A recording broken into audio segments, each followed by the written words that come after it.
Story 47: The Fisherman and His Wife. Ages ago, there was a poor fisherman who lived in a small cottage by the sea with his wife. Every day, he would cast his net into the water and hope to catch enough fish to feed his family. One day, he went out to fish as usual, but he had no luck. After hours of trying, he finally caught a small, talking fish. To his amazement, the fish said, "Please let me go, kind fisherman. I am really a magical fish, and if you release me, I will grant you 3 wishes." The fisherman, feeling compassionate, let the fish go without asking for anything in return. When he returned home, he told his wife about the encounter and the magical fish's offer. His wife, however, was not satisfied with just 3 wishes. She was greedy and wanted more. She scolded her husband for not asking for anything and sent him back to the sea to find the fish and make a wish. Reluctantly, the fisherman returned to the shore, called out to the fish, and it appeared. The fish asked, "What does your wife want now?" The fisherman told the fish about his wife's wishes for a larger house and more wealth. The fish agreed and granted the wishes. When the fisherman returned home, he found a beautiful new house and great wealth waiting for them. But his wife was still not content. She wanted to be a queen and live in a grand palace. So, the fisherman went back to the sea, found the magical fish once more, and relayed his wife's new wish. The fish granted her wish, and when the fisherman returned, his wife was indeed living in a magnificent palace, dressed in the finest clothes, and surrounded by servants. However, her greed knew no bounds. She wanted to be empress and have even more power and wealth. Again, the fisherman went to the sea, found the fish, and told it of his wife's insatiable desires. The fish, growing tired of her greed, granted her wish, making her the empress of a vast kingdom. But even this was not enough for the fisherman's wife. She wanted to become the ruler of the sun and the moon themselves. The fisherman was heartbroken by his wife's relentless greed, but he went to the sea one last time to ask for her wish. When he found the fish, it looked at him sadly and said, "Your wife's wish is impossible. She cannot rule the sun and the moon. However, I will take everything back, and you will return to your old life." The fisherman agreed and returned home to find his cottage by the sea and his humble life restored. His wife had lost all her riches and power, and they learned a valuable lesson about the consequences of greed and never asked for more than they needed ever again. The end. Story 48: The Brave Little Tailor. Once upon a time, in a small village, there lived a little tailor. He was a simple and humble man, but he dreamed of doing something great to earn fame and fortune. One day, while he was working at his table, he saw flies buzzing around a jar of jam. He swatted at them with a piece of cloth and accidentally killed 7 flies in one blow.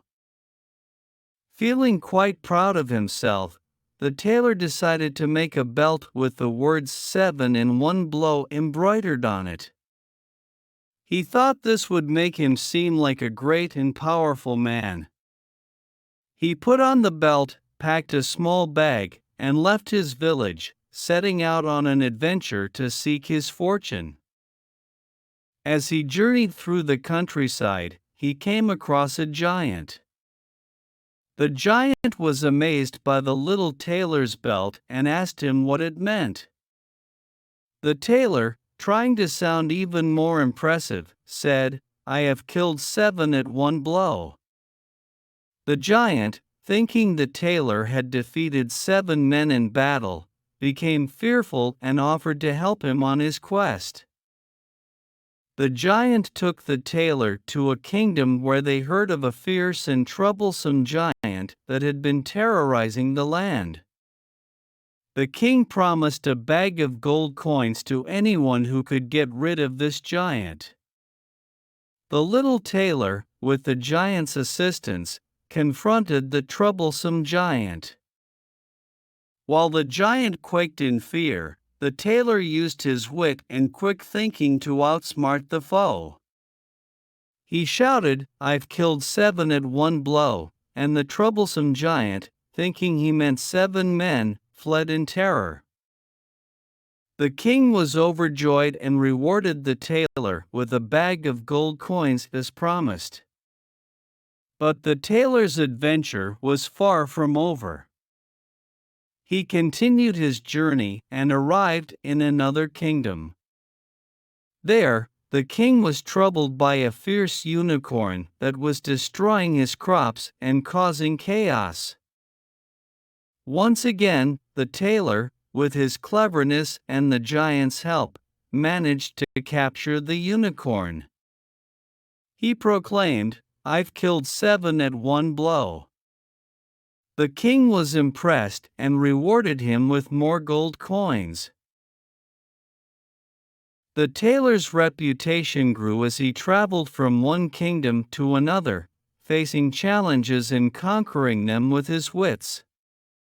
He defeated 2 giants, a unicorn, and even a wild boar. Each time, he proudly declared that he had killed 7 at one blow. Word of his feats spread far and wide, and the tailor became a famous and respected hero throughout the land. Eventually, he returned to his village, where everyone hailed him as a great and mighty warrior. The brave little tailor had found his fame and fortune not through his strength, but through his cleverness and quick thinking, proving that sometimes intelligence is mightier than brute force. The end. Story 49: The Little Match Girl.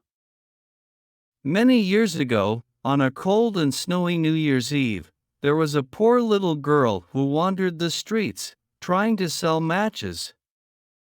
She wore tattered clothes and had no shoes on her feet. Her name was not known, for she was so little and frail that nobody seemed to care about her. The snow fell relentlessly, and the little girl's hands were red and numb from the cold. She had a bundle of matches in her hand but had not sold a single one all day. Her hopes of earning a bit of money to buy some food for herself and her family were fading. As evening approached, the little girl found a quiet corner between 2 buildings.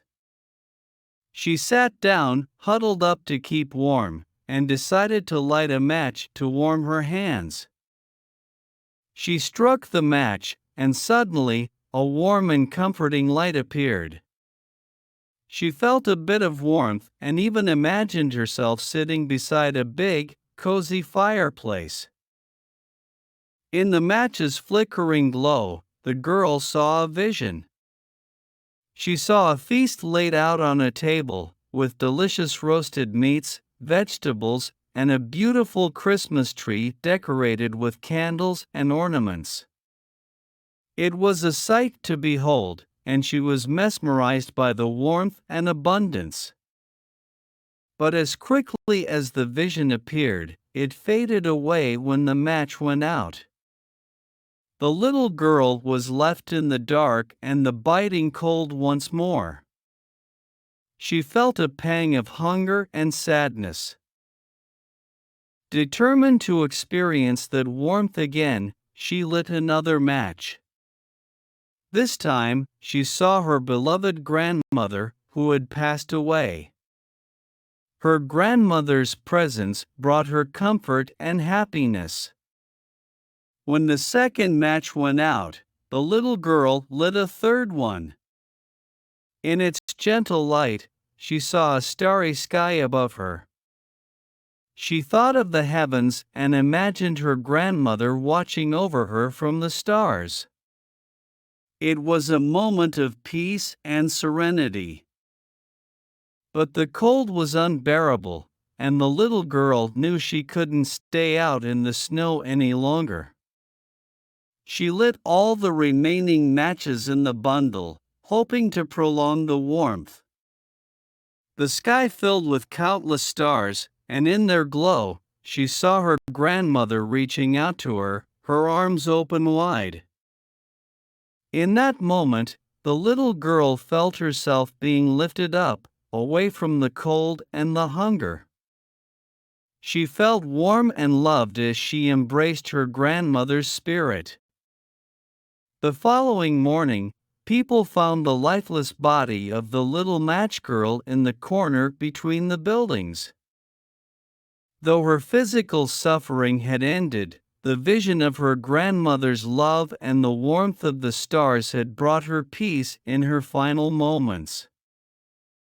And so, on that snowy New Year's Eve, the little match girl found solace and comfort, leaving behind the hardships of the world for a better place. The end.